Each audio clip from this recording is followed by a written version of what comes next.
Okay, so this is webinar number 5 session. Want to look at the daily sales tools that we have. Basically, split the daily sales tools into 2 parts. Today, again, we have roughly 30 minutes, so we'll look at just a couple of tabs in that daily sales tool. We'll look at the stat summary, by payment terms, and by specialist. And then next webinar, we plan to look at a couple other areas within that daily sales tool, by vendor, by category, by city, and by zip code.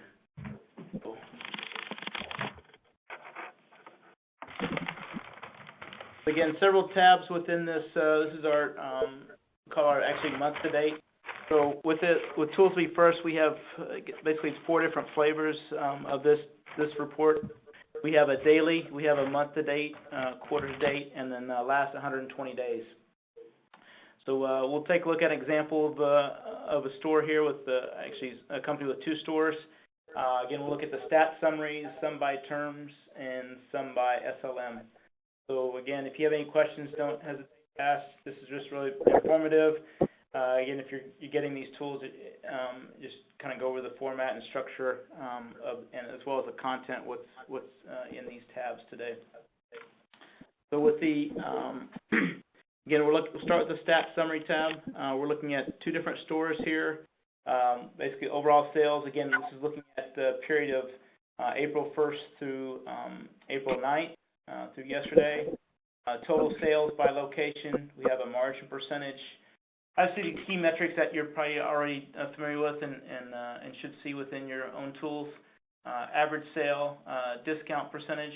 This discount percentage is primarily off of price 2 if you're on the profit point of sale system. I know some others have made a discount percentage off a different price in their system, but for the most part, for most clients, it's off of price 2. And then a key metric that we look at and measure, both from a overall metric standpoint as well as margin percent. So we look at the protection dollars. We look at as a percentage of furniture sales. So in this case, store 1 has 7.3% of furniture sales with protection dollars, and then store 2 at 5.8%. And then we also look at as a percentage of tickets. So how many tickets have a protection line item as well. So in this case, for this company, 33%. And then we also look at emails as far as percentage of tickets. We feel it's important to get the customer and guest email information as they're basically checking out. So obviously it's important for follow-up as well as targeted marketing down the road. So in this case, it's about 30%. So 30% of our tickets we're able to get a customer's information on. And then accessories, the next column over, basically also track at a store level and company level percentage of sales due to or in the accessory category. And then the next 3 columns we look at delivery, area of delivery. So first one there, column M, we're looking at delivery dollars as a percentage of furniture sales. So overall in this case it's at 1.5%. And then delivery as percentage of tickets. So what percentage of tickets have a delivery line item on it? Again, focus both. I talked about protection, also track and measure delivery as well because of the margin impact on the business as well.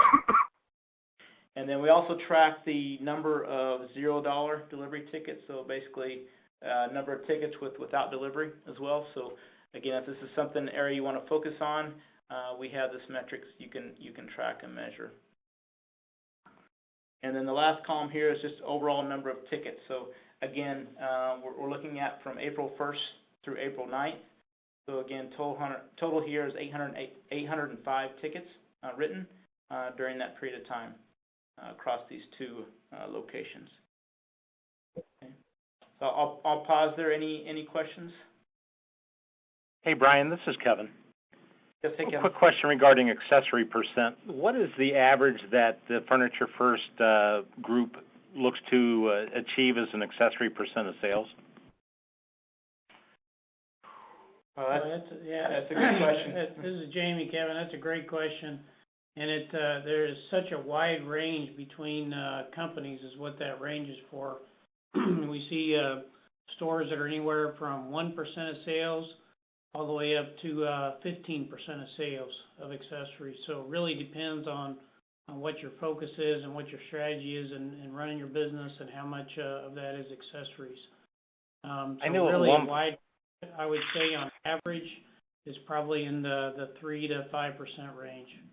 Okay, I've always heard industry average is 3% for accessories, 6% for occasional. Is that about what most people are using? Yeah, I would say that's real close to where most of the clients are running.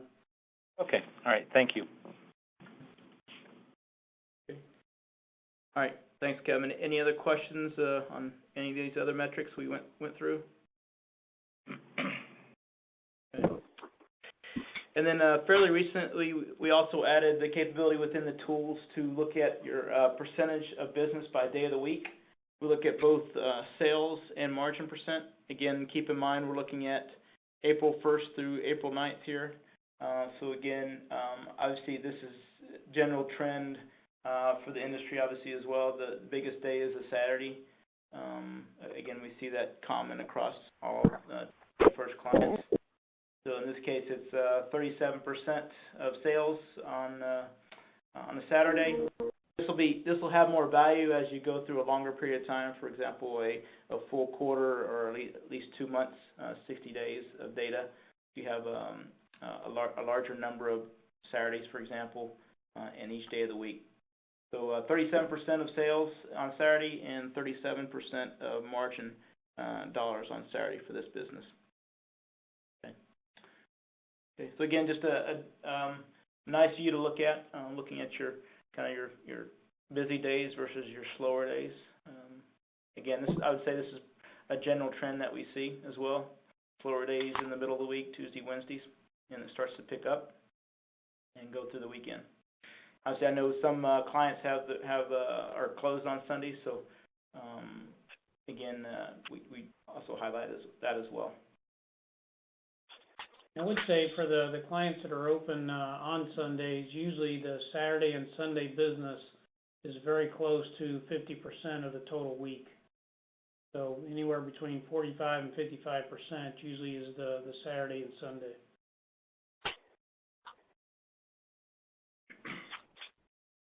Okay. All right. Any other questions here before we go to the payment terms?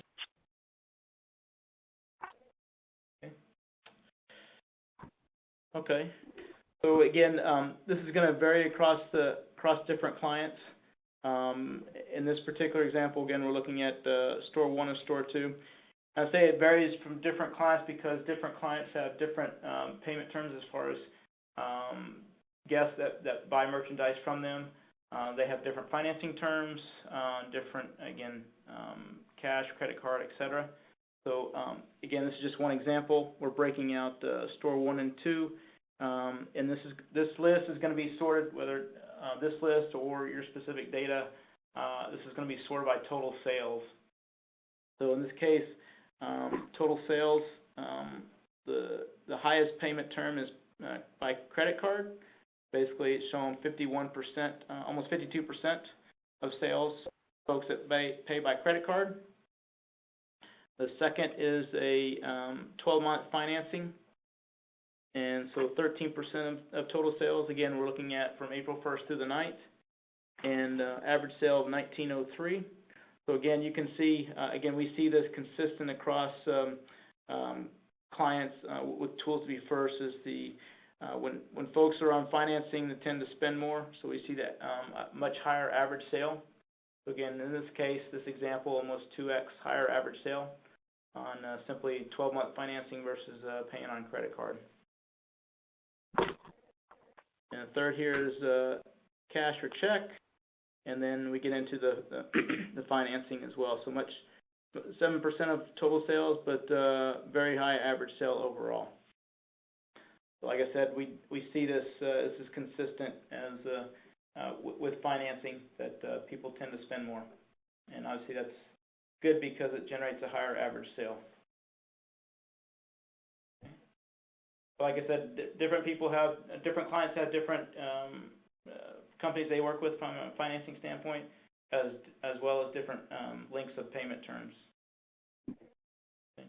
But generally, the longer the payment term, the higher the average sale is another trend that we see as well, in addition to the financing versus non-financing average sale. Call 330, please. Okay. All right. Any other questions there?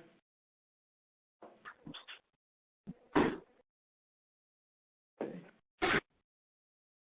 All right. And then last tab today we'll look at is the by specialist. Again, for this one, I just pulled the top 15 employees. And again, your list is going to be sorted for your specific company. It's going to be sorted by sales specialists that have the highest total sales. So this is going to be, again, we're looking at just the last 9 days. So this person has the highest sales there with that margin percent, and then average sale $24.75.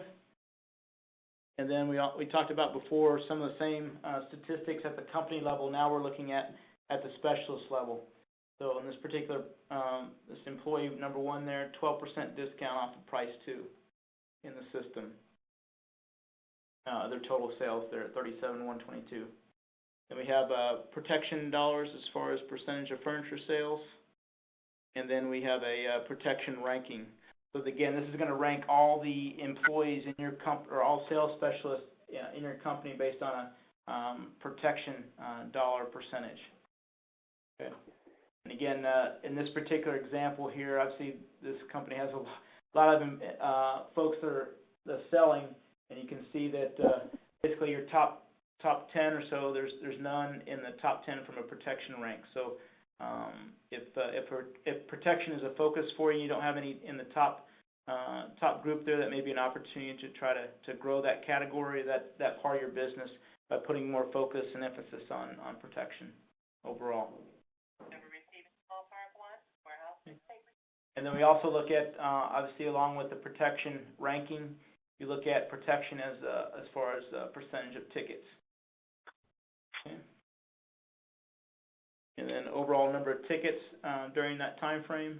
Again, if you're sharing tickets across or specialists, then that's why you'll see decimal points there as well.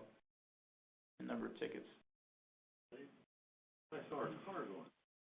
Again, this is a good view to look at. You can kind of see how specialists rank against each other across several key metrics: sales, average sale, and how they're doing from protection. And then the other piece of this is also looking at their how well are they at getting or following through and getting email, basically customer email information from them during the process as well. So again, looking at number of tickets that they get the actual customer email information on, as well as percentage. So this person here, employee number one, is doing pretty well, obviously, from a sales standpoint, and also with getting guest information, email information. So 60% of their tickets they're able to get the customer's email on. And also doing very well in accessories as well. 38% of furniture sales or a percentage of sales with accessories on their tickets. Again, just like at the company level, these now looking at the specialist level in the area of delivery. So delivery dollars as far as percentage of furniture sales. So again, you can see the range here in this case, 0 up to over 3% of furniture sales. And like I said, we also look at the number of $0 delivery tickets as well. Track that. So again, if delivery is a focus and you're seeing a high number here, then it's I'd say a training opportunity with a group of specialists or a few specialists, depending on your company and what your focus is from a delivery standpoint. Again, different companies have different delivery strategies as well. that could play into these metrics. And then along with those two delivery items, we also look at delivery as far as percentage of tickets as well. So again, another range here from 0% up to over 50% on number of tickets that there's a delivery line item on this list. All right. Any questions here? I do have a question. If you were reviewing this and looking at employee number 9, would you employee number 7, would you investigate whether they may be trading off protection for delivery?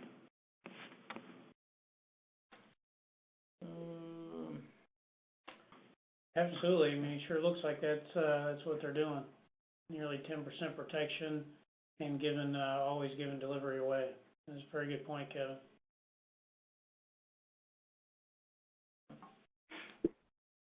And I guess we're not necessarily talking about this tool today, but the one we covered last week, the week to date, in the last week's webinar, week to date, month to date, year to date, we also combine that percentage, obviously at the store level and company level, so you can track that, combine both protection and delivery as well.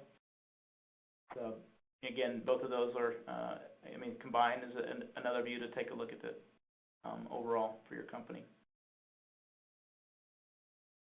All right. Any other questions? Or folks that are getting this tool, is it useful to them as far as looking at your specialists, how they rank against one another, and how they're doing from a overall sales and average sale information? I think it's great and saves a lot of time. Makes it clear to the employees much easier what you're trying to do and how it benefits them. This is something you're still working on with FurnServe?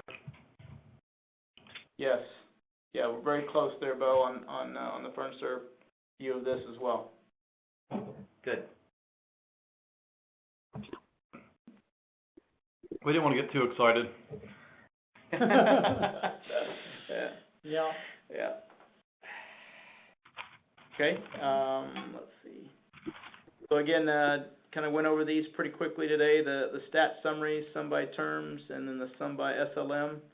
The plan for next week's webinar, we'll look at the sales number 2. So looking at the vendor category level information, city and zip code, and then we'll get into freight and order time and open POs, and then price tags.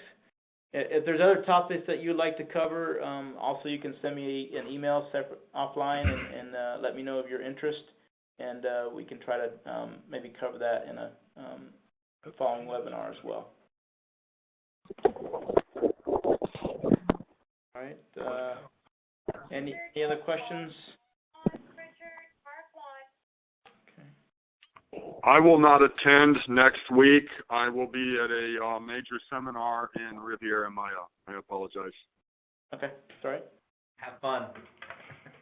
Yeah. It'll be over. Amanda, Dino, Andrew, any questions from your side? No, I think it was good. Love that salesperson chart. Looks good to just see if anybody has any questions for you. I think we should take the meeting to Dewey next week. I like that idea. It's always the more that makes a bigger party. Yeah. All right, well, let's wrap then. I'll stop the recording. Thank you all for your time and attending. I appreciate it. Thank you, guys. Thank you. Thank you. Right. Bye.